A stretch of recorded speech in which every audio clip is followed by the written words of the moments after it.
Hello and welcome to What the Just Happened Today, your essential guide to the daily shock and awe in national politics. I'm Joe Amditis. Let's get to it. It's Thursday, June 20th, 2024. Welcome to day 1248.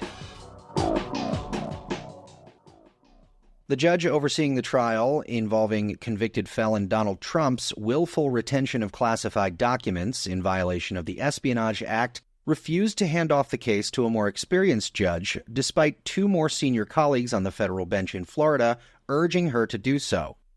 Two judges called Judge Eileen Cannon shortly after she took on the case. The first one told her the case would be better handled by a jurist closer to Miami's busiest courthouse, which had a secure facility approved to hold the sort of highly classified info which might be used in the case.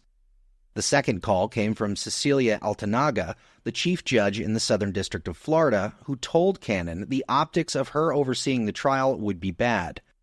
Cannon presided over the legal battle between the Justice Department and Trump's lawyers over the classified documents the FBI seized from Mar-a-Lago, and although she granted Trump's request to temporarily block federal investigators from using documents with classified markings and appointed a special master to review all 11,000 documents, the 11th U.S. Circuit Court of Appeals reversed her decisions twice.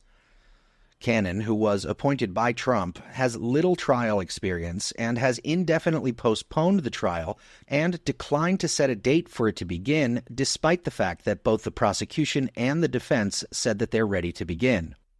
If Trump wins the presidential election in November, he could order the DOJ to drop the case. Trump is facing 40 federal charges for keeping classified government documents at Mar-a-Lago and then obstructing the government's attempts to retrieve them. Moving on, the Supreme Court upheld a Trump-era tax cut on overseas investments. The issue was whether the government could levy a one-time tax on investment proceeds that had not been received or realized as part of the Tax Cuts and Jobs Act of 2017. Charles and Kathleen Moore challenged their $15,000 tax bill related to an investment in an India-based company, arguing that there was no income to tax because they hadn't received any payments or dividends from the company. They claim that the tax was in violation of the 16th Amendment, which authorizes Congress to collect taxes on income. The ruling ended a lawsuit that many experts feared could destabilize the nation's tax system. By preserving the current income tax structure, it avoided the fiscal chaos that analysts and economists had warned about.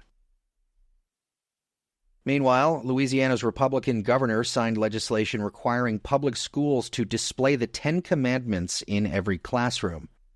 Governor Jeff Landry said this bill mandates the display of the Ten Commandments in every classroom, public elementary, secondary, and post-education schools in the state of Louisiana, because if you want to respect the rule of law, you've got to start from the original lawgiver, which was Moses. Civil rights groups, meanwhile, vowed to challenge the law in court. The organizations called the new law blatantly unconstitutional. And finally, Donald Trump will get the final word in his debate with Joe Biden. Although Biden won the coin toss, he chose to stand on the right side of the stage from the viewer's perspective. Trump then chose to deliver the last closing statement, which means Biden will go first when it's time for closing statements at the debate. The June 27th event will be the first presidential debate between an incumbent and a former president. Their microphones will be muted unless it is their turn to speak. The second debate will be hosted by ABC on September 10th. That's all for now. You can find the links and sources for all of these stories on the main website. And as always, visit whatthefjusthappenedtoday.com for the latest news and headlines. Until next time, I'm Joe Amditis.